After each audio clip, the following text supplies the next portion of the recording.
all right. So, like I was saying, my last question I asked you before I open up the phone line for people to call in and ask you their questions. Uh, why did you smack Fred from Barbershop Conversations, man? And by the way, you did it in the most gangster way. You had a toothpick in your mouth. It did the toothpick did not move and nothing. Why did you feel it was necessary to put your hands on Fred? Multiple occasions. See, initially, Fred used to follow me around. Fred used to, we go box in New York, Fred would jump on a plane and come to New York and follow us around. I go to California for a fight or be there for someone else's fight, and Fred would text me, be like, "You in California?" Yeah, and he'd show up and follow us around. And Fred would come to Las Vegas and follow us around. And everywhere we went, there was Fred. The reality of the situation was and is, he was the type of guy that was always looking to be with people who were doing something.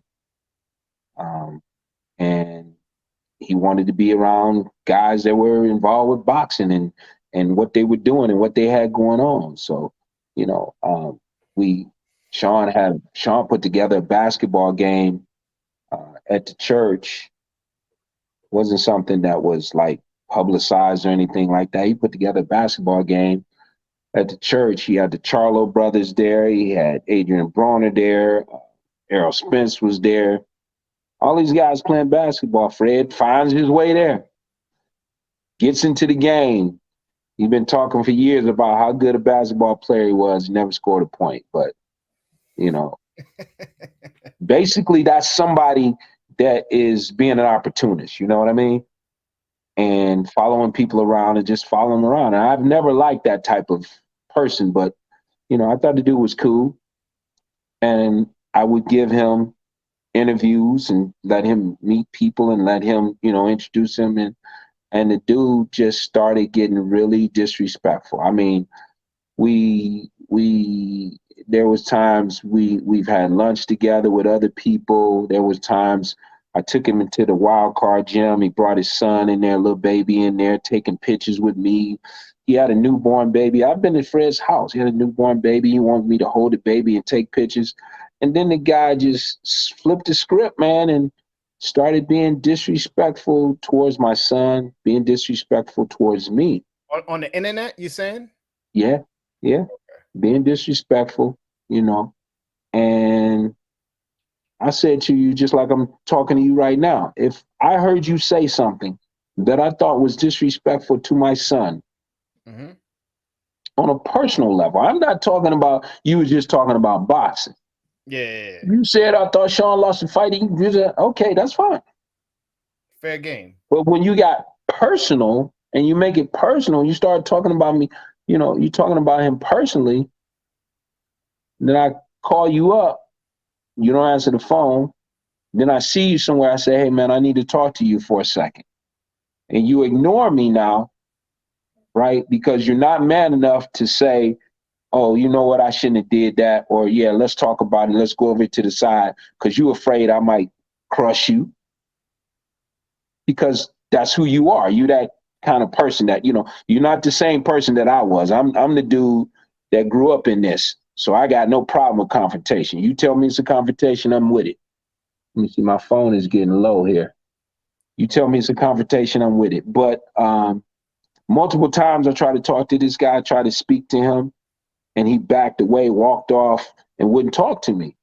But he continued with the same behavior, being disrespectful. And if you've been to my home and you sat down and you ate with me and you ate in restaurants with me, if I walked you into different doors and you don't give me enough respect for me and respect for my son, because there's even videos of him saying I would never disrespect the Porters, and Sean Porter and Andre Ward are the fighters that I want my son to be when they grow up. They're the type of people I want this dude would go back on his word and be like, Sean Porter ain't shit. Don't go watch him fight. He can't sell no tickets. He go back and do disrespectful things all the time.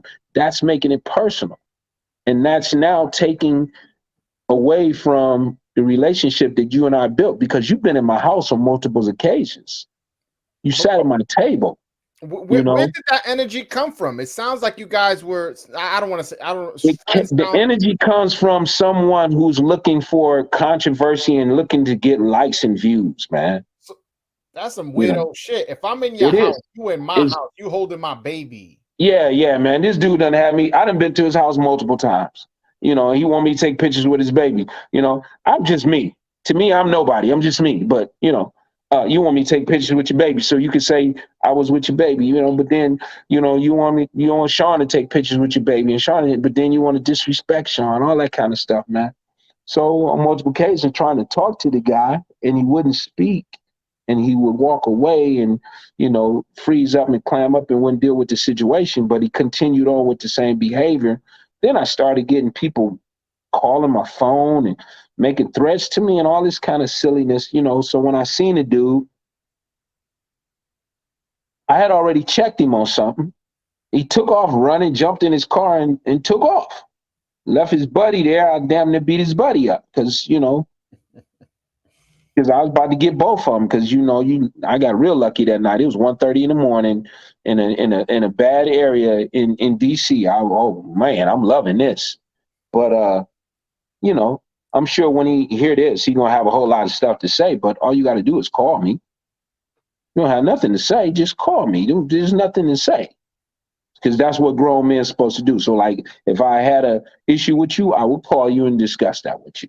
But on multiple occasions, trying to talk to the man and discuss something with him to squash the situation and basically say, hey, man, I wouldn't do that to you. Why would you do that to me? And if you feel like you still want to do that to me, and you want to talk bad about my kid that way, now you know, and I have an understanding as well that you're going to continue with that behavior, but you also know that when you see me, this is what's going to happen. So when that happened, I had already two different occasions I already pulled up on the man. So you knew that day when you saw me from 100 feet away, here he comes. You had choices you could make right then. You could run, you could walk, you could put your hands up because you saw me coming from 100 feet away. And I got me a cameraman. I said, film this. And I walked on down, and he knew it. But at this particular time, he just froze. And when he froze like that, and I let my hand go, because I was actually going to let the right hand go, and I let it go, I said, Kenny, if you hit this dude, you're going to lay him out and you're going to catch a case. So as I was releasing it, I opened it up. Yeah. And you saw his reaction to that. His reaction to that was like, hey, don't nobody hold me. Don't nobody hold me. Come on, man. Ain't nobody holding you. If you want to get to me, you can get to me. You know what I mean? But I know who you are, and I knew who he was, and I still know who he is. And that's why, all those videos is in his house in the comfort of a home. But again, if there's anything that needs to be said after this interview, just call me. There's nothing that needs to be said because I'm not the type of person that's gonna put it out there. Just call me. My number ain't changed, and it doesn't change. So making noise or doing things on the internet, that's not my way. I can't even remember the last time I did a live interview like this long, because I could take it or leave it. That's not what I do. You don't have you heard me promoting Hendry? I have not. Have you heard me promoting Malik Montgomery 14-0 with 13 knockouts?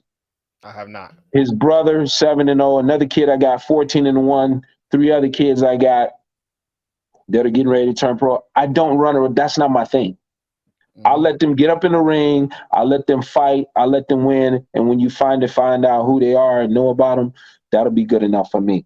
I got to get some juice for this phone because I don't want this to go off on you, dude. Nah. All right. Cool.